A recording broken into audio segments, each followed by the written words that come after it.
Hi, and welcome to NFL's Week 3 wrap-up, formerly the Tuesday morning wrap-up, because we just talk about football, so we have to wait till Tuesday. But Jesus, we could have done this last night, right? We could have done this Monday, because there were no surprises in last night's game. Oh, wait, there was. There were two surprises. You're surprised that you're not surprised at how good Aaron Rodgers is with 5 TDs and 333 yards, but you're shockingly surprised that Alex Smith finally threw a touchdown to a wide receiver, Jeremy Maclin. Did he do that against the Packers? No. He did it against the prevent defense because they were already down 31-7, which is also surprising. So I guess there were a lot because given how poorly Casey has played over the past 2 years since, let's say, December 8th, 2013, the last time Dwayne Bowe, a wide receiver, caught a touchdown pass, I'm surprised they haven't been able to find a wide receiver against all the prevent defenses they've faced. But we don't care about those two QBs. Here are 3 QBs you need to look at and realize this is the good, the bad, and the ugly going forward. Obviously, the good is Tom Brady. What can you say about that guy? He threw 2 more TD passes, numbers 400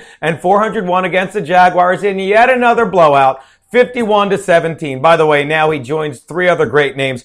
Manning with 533, Favre with 508, and a little guy named Dan Marino with 420. He's in great company.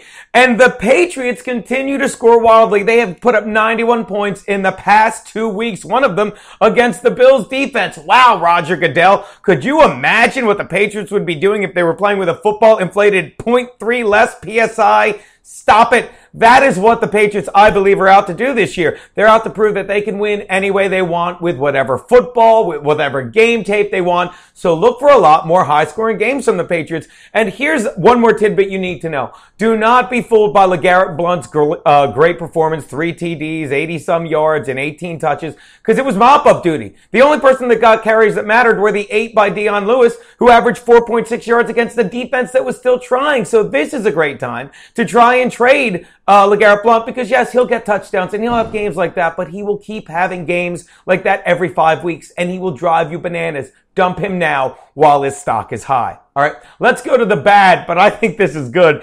The Bears looked horrible this past Sunday, losing 26 to Seattle. But here's the thing you need to understand. John Fox is crazy like a fox. I know you're saying the best kicker this week. Was it Goskowski? Was it Hauschka with their 15 and 14 fantasy points? No, it was punter. What's his name? John O'Donnell, people. Is it John O'Donnell? I can't find his name. Jesus Christ. Pat O'Donnell. He was a perfect 10 for 10 with punts. How serious is John Fox about getting the number 1 pick? Very. Because they punted every single possession. Not only that, at one point, they were down 20-0. They were in Seahawks territory. They had a 4th and 1, and Fox is like, punt it. You know why? Because if you don't punt it, you might score. And if you score, you might win. And why would you want to do that and blow the number 1 pick that you're taking a quarterback with next year? And I'll tell you something. Look on the bright side. They didn't have a single turnover in that game. Well, they did have 1 turnover in Bears country. George Halas turning over in his grave at this game.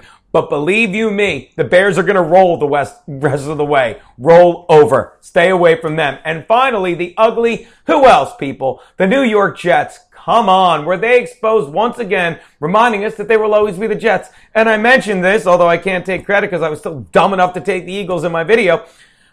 Ryan Fitzpatrick cannot be named the starter. He cannot be trusted with the starting job, and he was exposed along with all of the Jets this past Sunday as they proved he could not come from behind. Let's face it, Ryan Fitzpatrick should play defensive back because the only thing he's great at is hitting running backs behind the line of scrimmage. And what can you say about Brandon Marshall other than his numbers, 10 TDs, 100-some yards, were all a ridiculous lie? Because the 2 plays, 109 yards, the 2 plays that mattered were the ridiculous fumble, lateral into an Eagles helmet, and a ball that glanced off his non-concentrating, stupid face hands when the Jets were trying to come back that turned into a pick for the Eagles. The Jets are not good, and now they face a must-win, I said it, a Week 4 must-win against the Dolphins in Miami this week, where the Jets are actually favored. I'm trying to think who said take the under on the Dolphins. This guy. Look, stay away from the Jets. They can't be trusted. They are going to continue to screw themselves and have another mid-round pick next year.